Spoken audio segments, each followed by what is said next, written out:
Hello, everybody. I am Grum, coach and general manager of your Philadelphia T-Tars, and I am here with our draft analysis for our team in the UNPL Spring Fling. The Spring Fling has 3 Wi-Fi divisions. We are in one of them, the UVA division. We have 7 other GMs in there, making it 8 teams in the division. Now, the Spring Fling is a little different than the other metas that we have played. Common OU threats are not available, so Pokemon like Jirachi, Darkrai, Dragapult, and almost all the Paradox Pokemons have been removed from the pool entirely. Common mid-tier Terra Pokemons are now high-tier Pokemon in low meta. Pokemon like Armor Rouge, Rhyperior, and some others are now unable to Terra, in the UNPL. And in the Spring Fling, we have 2 Terra captains who can be open Terras with Terra Preview, meaning captains can be any type on a week-to-week basis as long as we tell our opponent when we are at Team Preview. Just like in the UNPL D League, we ended up right in the middle of the draft with the 5th overall pick. Now, the 5th pick is a little tough because strong options like Haxorus, Crocodile, Entei, and Iron Jugulus would likely be gone before my pick, leaving me to build a team around some Pokemon that could take a hit and withstand what I feel are few offensive threats in the league.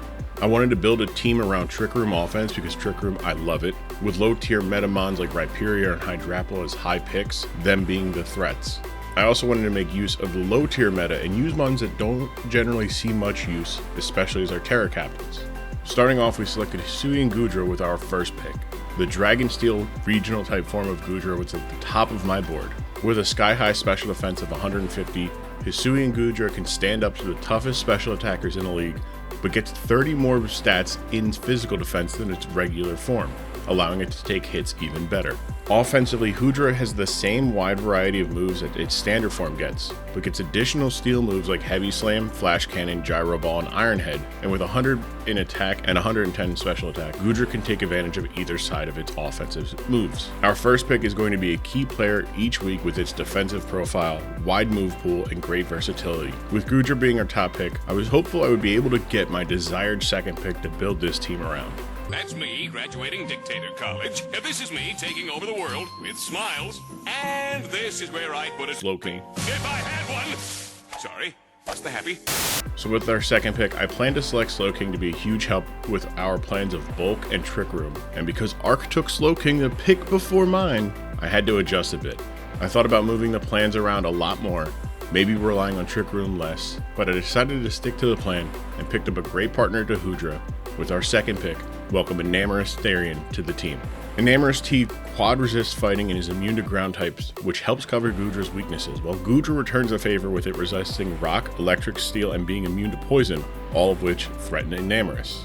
Enamorous is slow with a base 46 speed, but it makes up for it with its 135 special attack and solid defenses at 110 and 100 special defense. With moves like Calm Mind, Agility, and Iron Defense, Enamorous can boost itself up while mitigating its weaknesses. Offensively, Enamorous threatens with Moonblast, Earth Power, Mystical Fire, and Psychic on the special side, and has the ability to support its teammates with Tailwind, Healing Wish, and Taunt. With most of our weaknesses already checked, the only thing that remained unchecked was Ice type, which Enamorous is weak to and Goodra is neutral to. I looked at the pool of mons and decided to give a past hero another chance at glory, and with our third pick, I selected Volcanion. Volcanion is a favorite of mine thanks to its physical bulk, unique typing, and high special attack. It can be defensive on either side thanks to its assault vest, or it can be an offensive menace thanks to its stab, water, and fire, as well as ground, steel, and poison coverage. With my core in place, I look to fill out the rest of the team, starting with our first Trick Room setter. The 4th pick of my draft, I wanted to grab a Trick Room setter, especially since Slowking went and the ones I wanted were approaching the projected rounds I had them at. In the 4th round, I selected Sinistra, the Ghost Grass type convergent evolution of Poltegeist. Sinistra serves a couple of roles: defensive wall, support mon, and most importantly, Trick Room setter. It's also no slouch with a base of 121 special attack. Sinistra's stabs provide good coverage naturally, and its signature move of Mancha Gotcha is the bastard child of Scald and Giga Drain, recovering health and potentially burning our opponents. When we got to the 5th round, I debated planning on making a couple moves in Grace, as Spring Fling has a 95 point cap, and there were a lot of interesting mons left after 4 rounds. I decided to stick to my plan and opted to draft another hit taker, room setter, and top tier support Pokemon, Porygon 2. A normal type and one of the best Eviolite users, Porygon 2 gives us a wall that can recover off the hits it takes without relying on damage or an item. Porygon 2 also gives us another special attacker thanks to its 105 special attack and wide move pool of great coverage moves like Ice Beam, Thunderbolt, and Shadow Ball. P2 provides us flexibility as we no longer have to rely on Sinistcha as the lone room setter on the roster. After 5 picks, the roster was looking a little slow. By design, don't get me wrong, but base 70 being the fastest Pokemon is not great. I didn't want too much speed, just something that kept my opponents honest, and I wanted to get a mon I really wanted to use. And with my 6th pick, we welcome Electivire to the T-Tars. Our first Terra Captain, Electivire is able to beat any type thanks to the Open Terra rules. It's also our first physical attacker, as it's going to pack a punch thanks to its 123 base attack stat and its vast pool of high power moves like Earth Power, Supercell Slam, and Cross Chop. Electivire sits at 95 base speed, which is a solid speed for our team. It's fast enough to force 100 base speed Pokemon to run speed boosting natures, but slow enough that under Trick Room it could underspeed them as well. Every coach has their quintessential guy. Greg Popovich has Tim Duncan, Tom Thibodeau has Taj Gibson, Doc Rivers has whatever role player eliminated him in the playoffs 4 years ago. For me, that is our 7th pick, Orthworm. If you don't know about the Pogworm, eater of legendaries, let me talk to you. An incredible hazard setter with both rocks and spikes, a bonkers high 145 base defense, and the ability to learn body press. The ability Earth Eater, which gives it a ground immunity and to recover 25% of its health on all ground moves. I didn't intend on drafting it. I gave the division plenty of chances to draft it from under me, and they didn't. They made their beds, and Earthworm is going to do what it does best. I was trying to look around with our last few picks to the roles I needed. I needed a way to remove hazards, I needed another Terra Captain, and I needed help with our speed tiers. In the 8th round, I decided to address the speed tiers and selected Rabombi. The Bug Fairy type offers us great speed, some special attack power, and speed control in the form of Tailwind and, more importantly, Sticky Web. The ability to not fully rely on Trick Room as well as having another Fairy type is vital to the team's success. With the speed issue addressed, I looked to our hazard clearing issue, and in the 9th round I selected Colossal.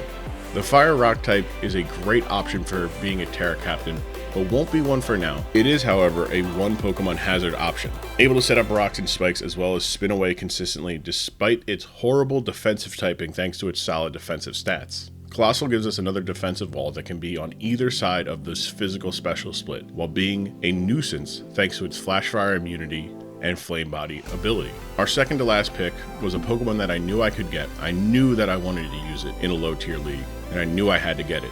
Crabominable. Our second Terra Captain. This crab is going to party on thanks to us getting rid of its horrible defensive typing and getting to use its offensive profile perfectly. Base 132 attack with stab, ice, and fighting, and the biggest thing holding it back being able to be removed thanks to Terra, very few things will be able to take either a close combat or an ice hammer. It also has 2 incredible abilities for an offensive threat. First, in Hyper Cutter, which makes it unable to have its attack stat lowered at all, meaning Intimidate and moves like Charm, Parting Shot will not work.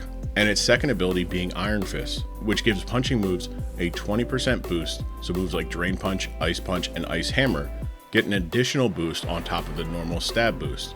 Additional moves, though, like Thunder Punch and Dizzy Punch, will get the boost as well, and thanks to our ability to Terra into any type, they could also see a stab boost. I am very excited to use this goofy guy in and outside of Trick Room. This crab will give us plenty to be raving about by the end of the year. Satisfied with my draft, I could have ended there with some points left over, but I felt like I needed another potential Scarfer as well as speed control. Not too many of them remained at the end of the draft, but one did catch my eye, and with our final pick, I selected Honchkrow. Thanks to its dark flying type, it does give us a psychic and ground immunity, as well as a variety of roles it can serve, either being a physical attacker with moves like Night Slash and Brave Bird that can claim KOs like Candy and unlock the Moxie ability boost for it. It can be a special attacker that can make use of moves like Air Cutter with its Super Luck ability, which boosts critical hit stages by 1, making moves like Air Cutter and Night Slash a 1/8 chance to get a critical hit. Or it can simply just support with moves like Tailwind, Taunt, Thunder Wave, Whirlwind, and U-Turn for momentum. So that's our draft. Let me know what you think about the team down in the comments below, and subscribe to see this team's journey in the UNPL Spring Fling. I'm hopeful we can turn this squad into a division-winning squad and have a lot of fun along the way. We start off with week 1 next week against Ruppy and the Columbus Swoop. I am excited to show off some of the style changes to our battles that I have been prepping for, and I hope you enjoy them too. I will see you all next week. And if no one has said it to you yet today, let me be the first one to say it to you. I love you. Peace.